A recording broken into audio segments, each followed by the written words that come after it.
नमस्कार, मेरा नाम है राज के वर्मा और आप देख रहे हैं रिपोर्टर जी। दोस्तों, आज मैं आपको गुरुग्राम के उस रियल एस्टेट ठग अमित कत्याल की पूरी कहानी विस्तार से सुनाने जा रहा हूं, जिसने हजारों मिडिल क्लास परिवारों के सपनों को चूर चूर कर दिया और आखिरकार 17 नवंबर 2025 को ईडी की गुरुग्राम जोनल यूनिट ने इसे पीएमएलए के तहत गिरफ्तार कर लिया। कोर्ट ने 6 दिन की कस्टडी दी है। अब इसके सारे काले कारनामों की पोल खुलने वाली है। ये शख्स एंगल इंफ्रास्ट्रक्चर प्राइवेट लिमिटेड का प्रमोटर और डायरेक्टर है। इसका सबसे बड़ा फ्रॉड सेक्टर 70 गुरुग्राम में 14 एकड़ की प्राइम जमीन पर बना क्रिश फ्लोरेंस एस्टेट प्रोजेक्ट है, जो खास तौर पर सेंट्रल गवर्नमेंट एम्प्लॉइज के लिए था। लेकिन अमित कत्याल ने पहले तो दूसरे बिल्डर से धोखे से लाइसेंस हथियाया, फिर डीटीसीपी हरियाणा से असली लाइसेंस मिलने से कई साल पहले ही मार्केटिंग शुरू कर दी। बड़े बड़े होर्डिंग्स लगवाए, ब्रोशर्स बांटे, सेल्स ऑफिस खोले और लोगों से प्री लॉन्च बुकिंग के नाम पर करोड़ों रुपए ठग लिए। कुल मिलाकर 300 करोड़ रुपए से ज्यादा का प्रोसीड्स ऑफ क्राइम बना डाला, जबकि प्रोजेक्ट का काम नाम मात्र का हुआ। 10-12 साल गुजर गए, सिर्फ 3 टावरों का कंक्रीट का ढांचा खड़ा है, वो भी बिना प्लम्बिंग, बिना इलेक्ट्रिकल फिटिंग, बिना लिफ्ट, बिना फिनिशिंग के।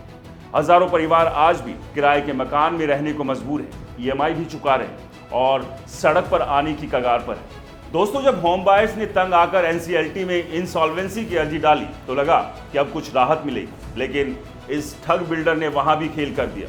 इंसॉल्वेंसी प्रोसीडिंग चलते चलते प्रोजेक्ट की 2 एकड़ जमीन, जिसकी मार्केट वैल्यू करीब 130 करोड़ रुपए से ज्यादा थी, अपने चहेतों और बेनामी कंपनियों को बहुत कम दामों पर बेच दी। यानी आईबीसी की पूरी प्रक्रिया का खुलेआम दुरुपयोग किया ताकि होम बायर्स को कुछ ना मिले। ऊपर से एक पब्लिक सेक्टर बैंक से प्रोजेक्ट के नाम पर बड़े बड़े लोन ले लिए गए, लेकिन वो सारा पैसा फर्जी ट्रांजैक्शन के जरिए डाइवर्ट कर दिया गया। शेल कंपनियों में घुमाया गया, लग्जरी गाड़ियां, विदेशी छुट्टियां और दूसरे प्रोजेक्ट में लगाया गया। नतीजा ये हुआ कि बैंक का करीब 80 करोड़ रुपए डूब गया।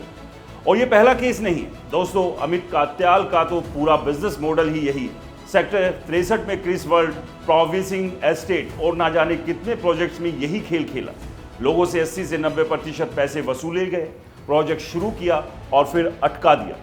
गुरुग्राम पुलिस और दिल्ली ईओडब्ल्यू में इसके खिलाफ दर्जनों एफआईआर दर्ज है। हजारों लोग बर्बाद हो चुके। किसी ने कर्ज में डूबकर सुसाइड कर लिया, किसी की शादी टूट गई, किसी का बच्चा अच्छे स्कूल में एडमिशन नहीं ले पाया, क्योंकि सारा पैसा इस ठग के पास चला गया। ईडी की जांच में अब तक जो खुलासे हुए हैं वो तो बस शुरुआत है। अभी 6 दिन की कस्टडी में पूछताछ होगी तो इसके सारे बेनामी अकाउंट्स, शेल कंपनियां, विदेशी संपत्तियां सब बाहर आएंगी। पहले से ही कई प्रॉपर्टी अटैच होने की खबरें आ रही हैं। दोस्तों, ऐसे सूट बूट वाले ठग सबसे खतरनाक होते हैं, जो आपको चाय पानी पिलाते हैं, सर अगले महीने पोजीशन का झूठ बोलते रहते हैं और पीठ पीछे आपका खून चूसते हैं। लेकिन अब समय बदल गया है। ईडी जैसी एजेंसियां पूरी ताकत से ऐसे ठगों पर शिकंजा कस रही है। अमित कत्याल की गिरफ्तारी पूरे बिल्डर माफिया को एक साफ मैसेज है कि अब जनता का पैसा लूटकर आराम से विदेश नहीं भाग सकते। कानून अपना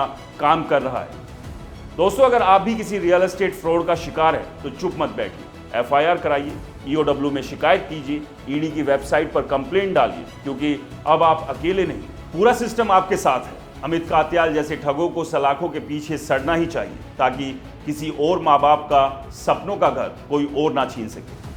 दोस्तों, इस वीडियो को ज़्यादा से ज़्यादा शेयर कीजिए, लाइक कीजिए, कमेंट्स में अपने अनुभव लिखिए और हमारे चैनल को सब्सक्राइब और फॉलो करना बिल्कुल मत भूलिए, क्योंकि ऐसे ठगों की हर अपडेट सबसे पहले आपको रिपोर्टर जी पर ही मिलेगी। जय हिंद, नमस्कार।